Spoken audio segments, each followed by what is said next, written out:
मूर्ख, चरण पकड़ने हैं तो जाकर श्री राम के चरण पकड़, जिनके चरणों में मुक्ति का द्वार है। मेरा पैर क्यों पकड़ता है? मेरी चुनौती आपके योद्धाओं को थी, आपको नहीं। आपको तो मैं फिर यही कहूंगा, श्री राम के चरण पकड़ लीजिए तो आपका कल्याण हो जाएगा।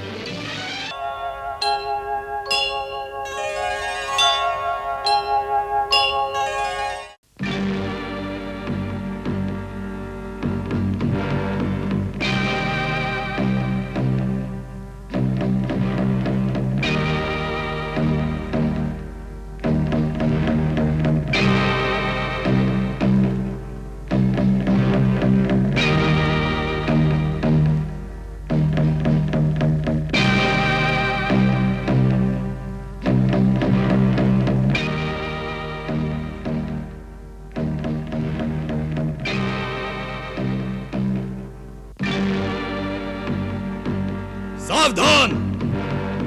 कौन हो तुम? राजदूत। किसका राजदूत? अपने स्वामी श्री राम प्रभु का दूत। आने का उद्देश्य? लंका नरेश रावण को अपने स्वामी श्री राम प्रभु का संदेश देने। वहीं खड़े रहो, सेनापति की अनुमति मिलने पर ही आगे बढ़ सकोगे। मैं अनुमति की प्रतीक्षा करूंगा। कौन है? शत्रु का दूत है। शत्रु का दूत है, सेना नायक को सूचित कर दो। शत्रु का दूत है, सेना नायक को सूचित कर दो। शत्रु का दूत है, सेना नायक को सूचित कर दो। शत्रु का दूत है, सेना नायक को सूचित कर दो।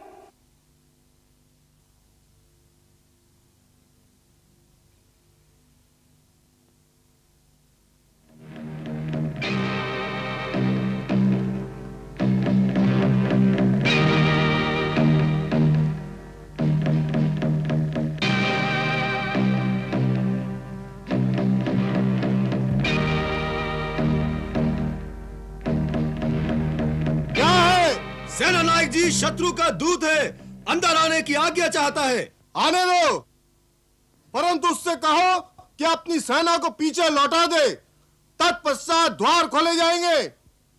अपने सैन्य बल से कहो कि पीछे हट जाएं, फिर नगर का द्वार खुलेगा। सब पीछे हट जाएं।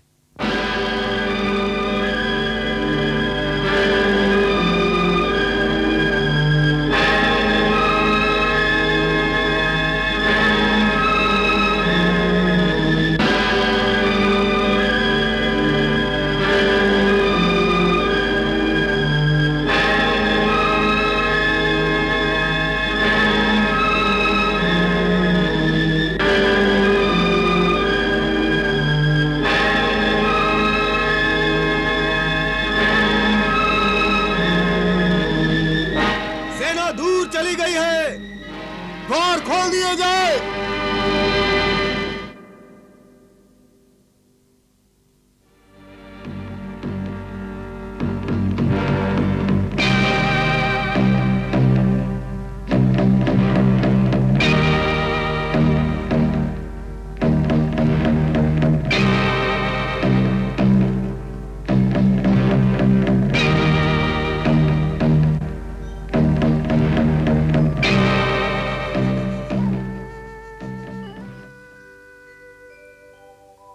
शांति दूत ने राम का लेकर शांति संदेश, असत अधर्म अनीति के गढ़ में किया प्रवेश, गढ़ में किया प्रवेश। तुम महाराज से मिलना चाहते हो? हाँ। दूत को शस्त्र की आवश्यकता नहीं होती, अपनी गदा यहीं रख दो।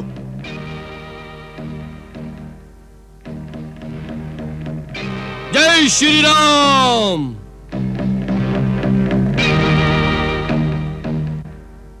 ये तो राजकुमार अंगद की गदा है, इसका क्या संकेत है? उन्होंने दूत से अपने शस्त्र छोड़ने के लिए कहा होगा, इसलिए राजकुमार ने अपनी गदा उन्हें न देकर अपनी सेना के पास भेज दी।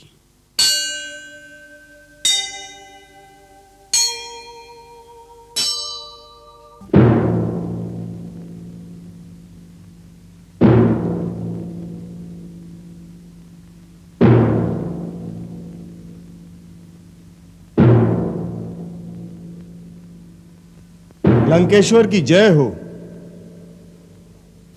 क्या है? महाराज, शत्रु का एक दूत आया है। उसका कहना है कि वो एक ऐसा प्रस्ताव लाया है जिससे युद्ध करने की आवश्यकता नहीं पड़ेगी और लंका में शांति बनी रहेगी। शांति का प्रस्ताव लाया है? वाह राम, युद्ध से पहले ही शांति दूत भेज दिया। अभी तो हमारी चंद्रहास की चमक तुमने देखी ही नहीं, पहले ही डर गए।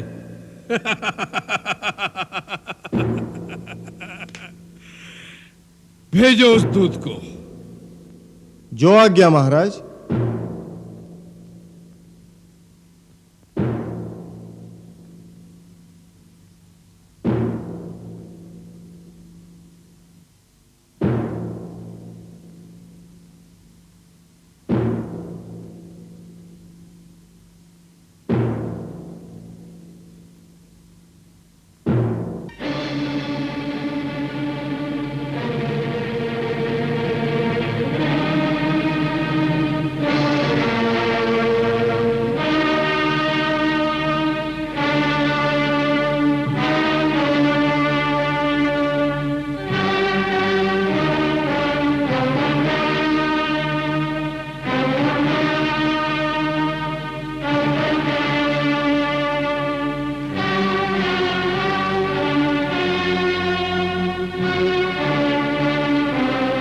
वानर, कौन हो तुम और क्या संदेश लेकर आए हो? महाराज, सभ्य देशों के राज दरबारों का विधान है कि दूसरे राज्य से आए हुए राजदूत का आदर करके पहले उसे आसन दिया जाए, फिर सम्मान सहित उसका आतिथ्य करके उससे उसके आने का कारण पूछा जाए। मूर्ख, इतना भी नहीं जानते कि राजदूत उसे कहते हैं जिसे किसी राजा ने भेजा हो। जंगल से आए हुए किसी भिखारी के भेजे हुए वानर को राजदूत नहीं कहते। आप राजा की बात करते हैं लंकेश्वर? मैं जिनका दूत हूं वो तो राजाओं के भी राजा है, राजेश्वर हैं। वो केवल इस भूमि खंड के ही नहीं वरन तीनों लोकों के स्वामी हैं। देवताओं, वेदों और विधि के भी वही नायक हैं। मैं उन्हीं त्रिलोकेश्वर का, श्री राम का राजदूत हूं। वह हरि है, हर है या ब्रह्मा है? कौन है वह? तुम इतने बड़े बड़े वार्तालाप जिसके लिए सुना रहे हो, उस तुम्हारे राम की वास्तविकता केवल इतनी ही है कि वह एक भटकता हुआ वनवासी है जिसे अपने राज्य से भी निकाल दिया गया है। बताओ, उस भिखारी ने क्या संदेश देकर भेजा है तुम्हें? महाराज रावण, आपने मेरे स्वामी राजेश्वर श्री राम का अपमान किया है, इसलिए मुझे नियमानुसार इस सभा से चला जाना चाहिए। राजदूत का सम्मान उसके राजा का सम्मान होता है, इसलिए राजदूत का प्रथम कर्तव्य है कि वो अपने सम्मान की रक्षा करे, क्योंकि मेरे अपमान का अर्थ होगा मेरे स्वामी राजेश्वर श्री राम का अपमान। इसलिए मेरे लिए अब दो ही रास्ते हैं। पहला तो ये कि जहां मुझे सम्मान पूर्वक आसन नहीं दिया गया मैं उस सभा से ही चला जाऊं, परंतु जो मैं संदेश लाया हूं वो इतना महत्वपूर्ण है कि उस पर लंका निवासियों और सारी राक्षस जाति का जीवन और मरण निर्भर है। इसलिए मेरे लिए दूसरा रास्ता यही है कि मैं इस सभा में अपने लिए एक राज्योचित आसन स्वयं ही निर्माण कर लूं, जिस पर सम्मान पूर्वक बैठकर मैं अपने राजा का संदेश आप तक पहुंचा सकूं। जय श्री राम।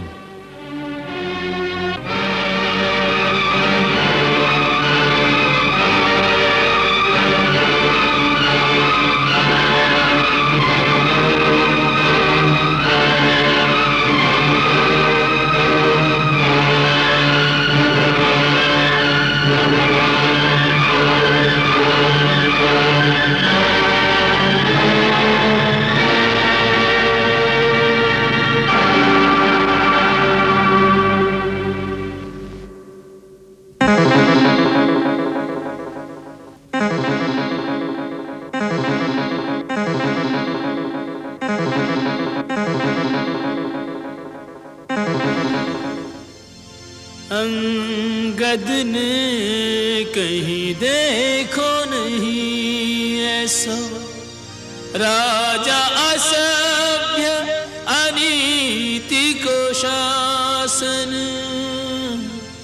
तीनों लोक के राजा के दूत को बैठन को नहीं देत जो आसन।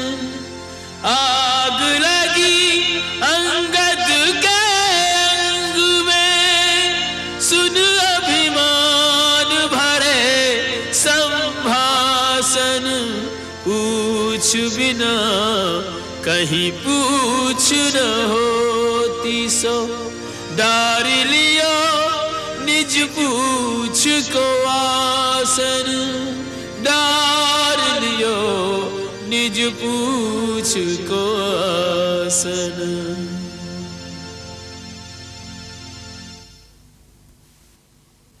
हे दशग्रीव, अब मेरे आने का कारण सुनो। मैं आपके हित और भलाई के लिए श्री रघुवीर का दूत बनकर आया हूं। महाराज, मेरे पिता से आपकी मित्रता थी, इसलिए भी मैं आपको भली सम्मति देने आया हूं।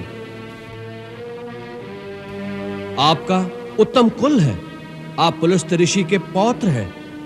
आपने शिव जी और ब्रह्मा जी की पूजा करके उनसे बहुत से वर पाए हैं और आपने सब काम सिद्ध किए हैं। उसी शक्ति से आपने समस्त लोकपालों को भी जीत लिया है, परंतु फिर आपने किसी संगदोष अथवा कुमति के कारण उन शक्तियों का दुरुपयोग करके ऋषि, देवता, गंधर्व, अप्सरा, नाग, यश और राजाओं का बड़ा अपराध किया है। उसी राजमत से अंधे होकर आप अब जगत जननी सीता जी को हर लाए हैं। जब पाप कर्म इस प्रकार अपनी पराकाष्ठा को पहुंच जाते हैं तो दैवी शक्तियों को पाप का नाश करना ही पड़ता है, परंतु उस नाश के साथ ही पापी की घोर दुर्गति होती है। उसका अंत बड़ा भयानक होता है और मृत्यु उपरांत उसकी दशा अत्यंत दुखदायी होती है।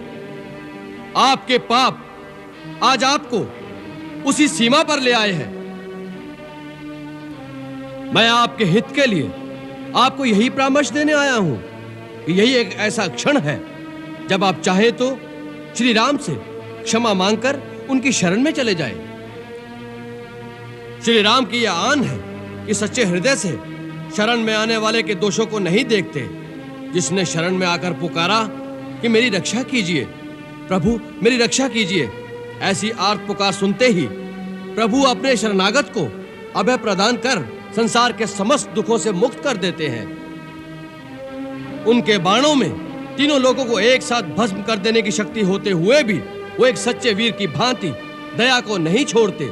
इसलिए आप मेरी मानिए, इसी समय गले में कुल्हाड़ी डालकर और दांतों में तिनका दबाकर अपने समस्त कुटुंबियों के साथ श्री राम की शरण में जाकर माता जानकी को बड़े आदर के साथ उनके पति को लौटा दें।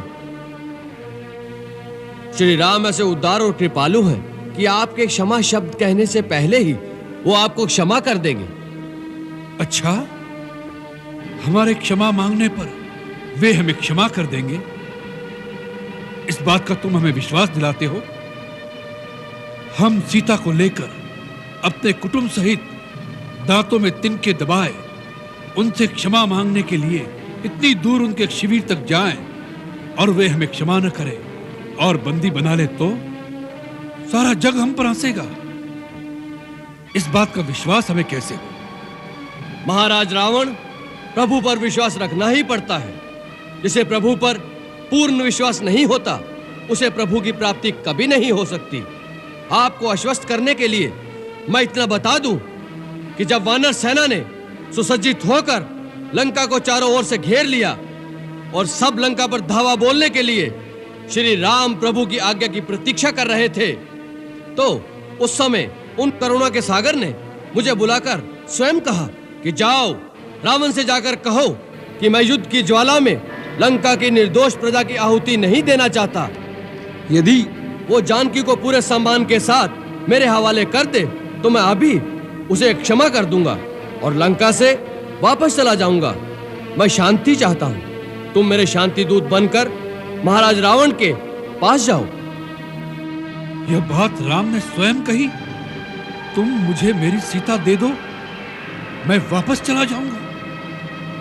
मैं युद्ध नहीं करूंगा, मुझे शांति चाहिए। जी महाराज, उन्होंने स्वयं कहा था। यही बात तो हम तुम्हारे मुंह से सुनना चाहते थे। यही बात राम ने कही कि मैं युद्ध नहीं करूंगा, मुझे शांति चाहिए। मूर्ख, इस बात में तुझे राम की करुणा दिखाई दी, उसका भय दिखाई नहीं दिया कि रण क्षेत्र में रावण के सामने आने के विचार से ही उस धनुर्धारी के हाथ पांव कांपने लगे। जिसकी प्रिय पत्नी को कोई हर के ले गया हो, उस शत्रु के लिए इतने महीनों से उसके रक्त में प्रतिशोध की कोई ज्वाला नहीं भड़की, तो फिर वो क्षत्रिय का रक्त नहीं होगा। वो तेरा परमवीर जो भिखारियों की भांति हमसे सीता की भीख मांग रहा है, उससे जाकर कह दो कि सीता कोई भिक्षा में देने वाली वस्तु नहीं है। ऐसे अनमोल रत्न को तो अपने बाहुबल से जीतना पड़ता है। माता सीता को उन्होंने अपने बाहुबल से ही जीता था। महाराज, शायद आप भूल गए कि वो शिव धनुष जिसे श्री राम प्रभु ने तिनके की भांति उठाकर तोड़ दिया था, उसी धनुष पर अपने बाहुबल की परीक्षा करने कभी आप भी गए थे, और सुना है वो आपसे उठाया भी नहीं गया था। प्रतिशोध वीरता की निशानी नहीं होता, और कायर में शत्रु को क्षमा करने का साहस नहीं होता।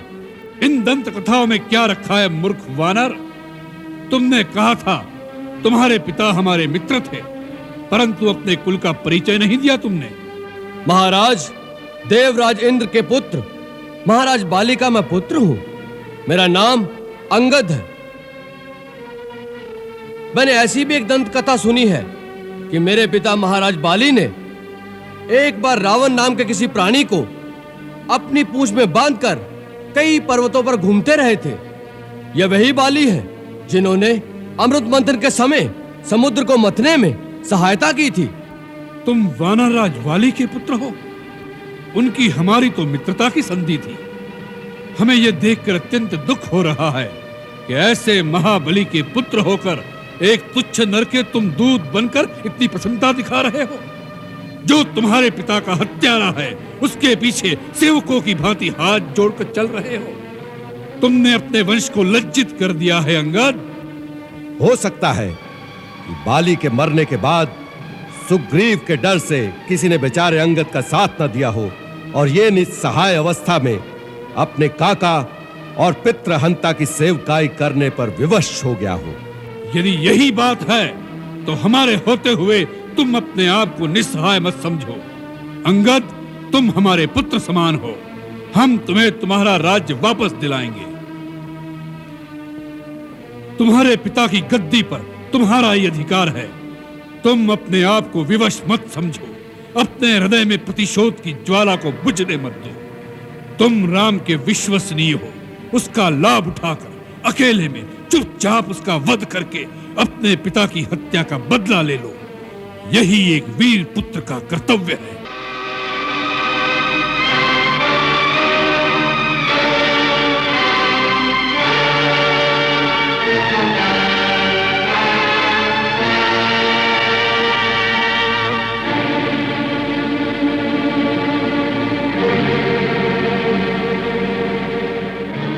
हे दशानन, आप बार बार वीरता का बखान कर रहे हैं, परंतु सच्ची वीरता के गुण नहीं जानते महाराज। प्रतिशोध वीरता की निशानी नहीं होता, और कायर कभी शत्रु को क्षमा करने का साहस नहीं कर सकता। यदि श्री राम प्रभु आपके अपराधों को भूलकर आपको अपनी शरण में आश्रय प्रदान कर दे, तो यह उनकी महानता है, उनकी उदारता है, उनकी परम वीरता है, कायरता नहीं। जिन्होंने अपने बाणों से आपकी नानी ताड़का, आपके मामा मारीच, आपके भाई खर दूषण जैसे योद्धाओं को आपकी विशाल सेना समेत अकेले ही मार दिया। उन्हें शक्तिहीन मत समझिए, वो तीनों लोगों के स्वामी हैं। मेरे महाबली पिता ने मरते समय मुझे यह भेद बताया था और आज्ञा दी थी कि मैं उनके श्री चरणों की सेवा करता रहूं। इसलिए आपको मुझ पर दया करके मेरी सहायता की आवश्यकता नहीं। अब अपने आप पर दया कीजिए, और हो सके तो श्री राम की शरण में जाकर अपने देश और राक्षस जाति का नाश होने से बचा लीजिए। बस!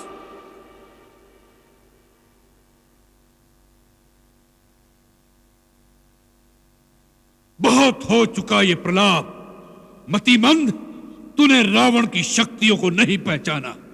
हमारा हाथ खड़क की ओर जाता है तो आकाश में लोकपाल भय से कांपने लगते हैं। जिन भुजाओं ने स्वयं कैलाश को उठा लिया था, उन भुजाओं के फड़कने मात्र से देवता, गांधर्व और नक्षत्र भी भय से सांस रोक लेते हैं।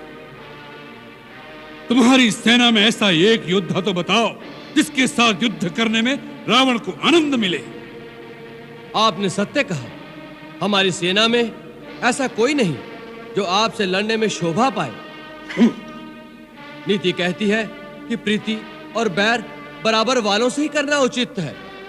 आप जैसा पापी, कामी, स्त्री लोलुप जो छुपकर धोखे से पराई स्त्री को चुराता फिरे, ऐसे नीच के साथ युद्ध करके किसकी शोभा बढ़ेगी? सावधान अंगद!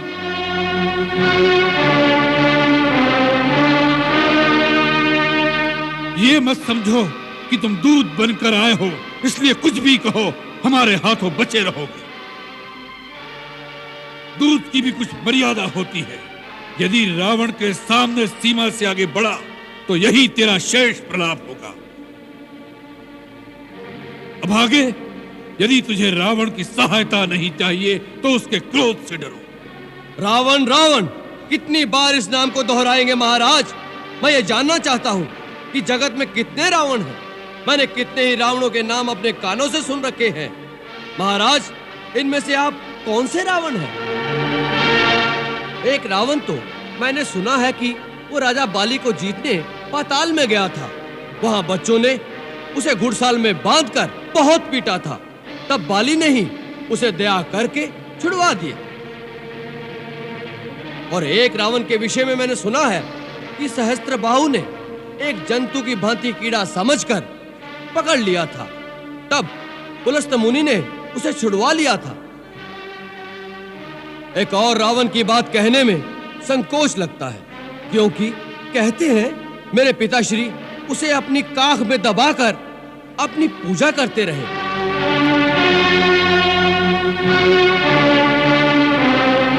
ऐसे ऐसे वीरों में से आप कौन से रावण हैं महाराज? मूर्ख! हम वही बलवान रावण हैं जिनकी भुजाओं की लीला कैलाश पर्वत जानता है। हमारी शूरवीरता को उमापति महादेव जी ने स्वीकार किया। अपने शीश रूपी पुष्प चढ़ा चढ़ाकर हमने जिसकी पूजा की। हमारी भुजाओं का पराक्रम दिक्पाल जानते हैं। हमारी छाती की कठोरता को दशों दिशाओं के हाथी जानते हैं। उन दिग्गजों के दांत इस छाती से टकरा टकरा कर टूट गए। हम वही जग प्रसिद्ध प्रतापी रावण हैं जिसके चलने से पृथ्वी इस प्रकार डोलती है जैसे नाव में कोई हाथी सवार हो जाए। उस रावण के सामने तू उस मनुष्य राम की बात करता है। शठ! वानरों की सहायता से उसने समुद्र पर सेतु बांध लिया। यही उसकी प्रभुता है। समुद्र को तो पक्षी भी लांग लेते हैं, उससे वे सभी शूरवीर नहीं हो जाते। यदि तेरा स्वामी ऐसा ही योद्धा है तो दूत किस लिए भेजता है? शत्रु से संधि करते उसे लाज नहीं आती? महाराज, लज्जा तो केवल आपका ही गुण है। इसी लज्जा के मारे आप बार बार अपने गुण गाते नहीं थकते। हे लंकेश, राम ने डरकर मुझे एक दूत बनाकर संधि करने नहीं भेजा। श्री रघुवीर ने यह सोचकर भेजा है कि सियार को मारने से शेर की शोभा नहीं होती। इस कारण वो तुम पर दया करना चाहते हैं, परंतु तुम दया के पात्र नहीं हो। अब श्री राम की अंतिम चेतावनी तुम्हें सुनाता हूं। उन्होंने कहा है कि मैं तुम्हारे अपराधों का दंड देने लंका के द्वार पर आ गया हूं। ब्रह्मा के वर के कारण तुम्हें जो अभिमान है उसके नष्ट होने का अब समय आ गया है। राक्षस अधम, यदि तुम सीता को लेकर मेरी शरण में नहीं आए तो मैं इस पृथ्वी को राक्षसहीन कर दूंगा। जिस बल के भरोसे तुमने छल से सीता का हरण किया है, उस बल को आज युद्ध भूमि में दिखाओ। मैं मंत्री, पुत्र और बंधु बांधुओं सहित तुम्हारा वध करूंगा, क्योंकि तुम्हारे मारे जाने से तीनों लोक निश्चित हो जाएंगे। इस रावण रूपी जहाज के डूबने का समय आ गया है। अब भी समय है। जिसे श्री राम की शरण में आना हो वो आ जाए। वानर!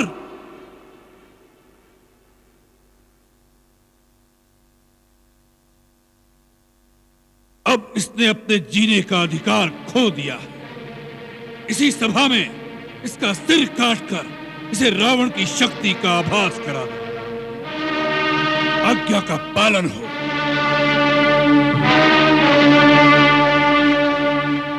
ठहरो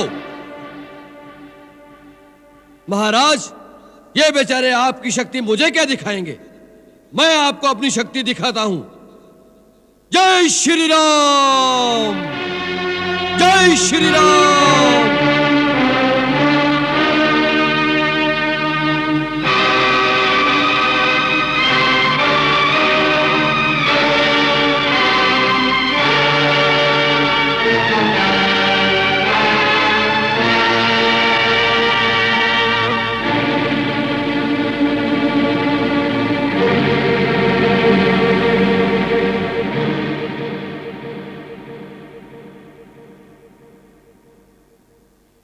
हे लंकेश, यदि आपको अपने योद्धाओं की शक्ति पर बड़ा मान है तो मैं श्री राम की ओर से आपके समस्त योद्धाओं को चुनौती देता हूं। मैं अपना पैर आपके इस दरबार में जमा देता हूं। यदि आपका कोई योद्धा इस पैर को धरती से उठा सके तो मैं अपने स्वामी की ओर से यह वचन देता हूं कि वो अपनी हार मानकर इस लंका से वापस चले जाएंगे। जय श्री राम।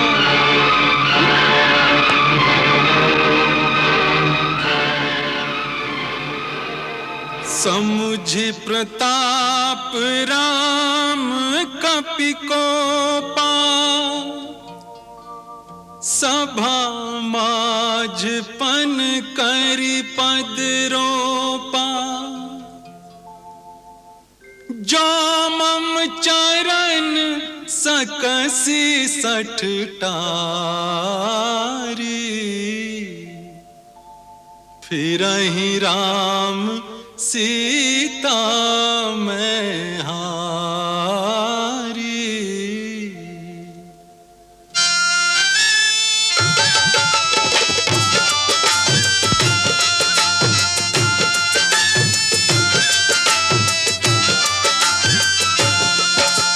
गड़ गयो खंभ हमारा, गड़ गयो खंभ हमारा। हिम्मत हो तो याहे उखारो, अंगद बीच सभा में ठारो। बोले राम जी की जय, अंगद बीच सभा में ठारो। बोले राम जी की जय। पैर पकड़कर इस बंदर को धरती में पछाड़ दो।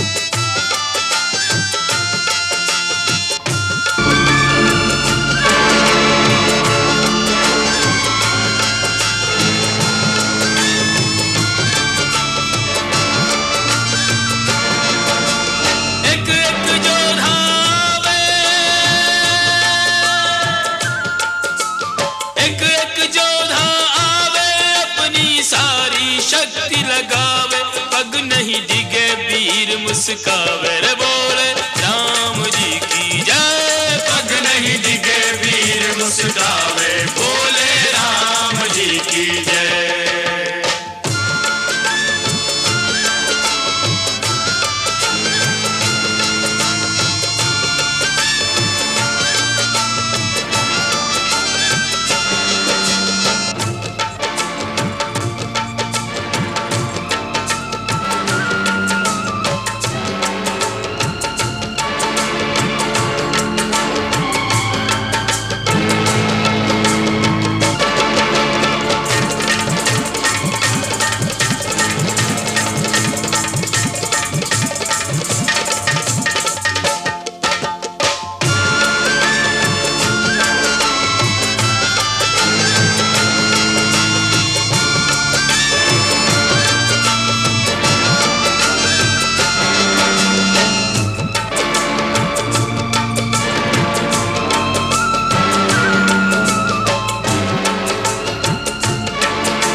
पग नहीं डिगे वीर मुस्कावे रे बोले राम जी की जय। पग नहीं डिगे वीर मुस्कावे बोले राम जी की जय।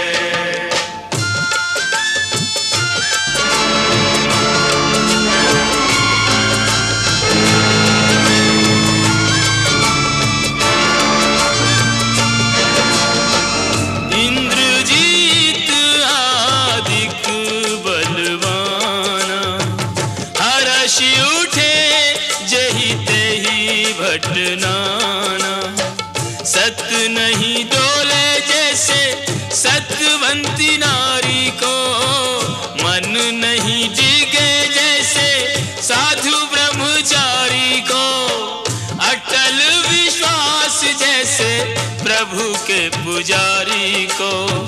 पग है अटल यो अंगद बलधारी को, सभा अचंबित सारी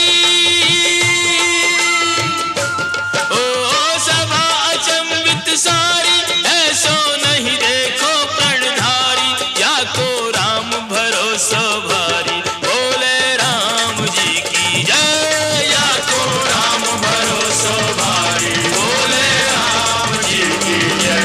बोले राम जी की जय। बोले राम जी की जय। बोले राम जी की जय।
मूर्ख, चरण पकड़ने हैं तो जाकर श्री राम के चरण पकड़, जिनके चरणों में मुक्ति का द्वार है। मेरा पैर क्यों पकड़ता है?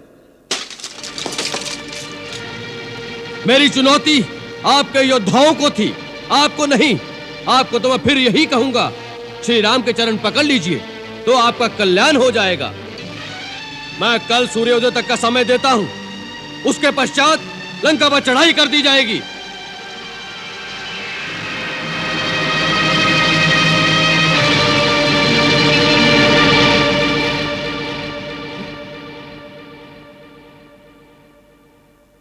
भैया, ये किसका मुकुट है? ये तो महाराज रावण का मुकुट है। रावण का? जी। इंद्रजीत, पकड़ लो इसे। जाने ना पाए।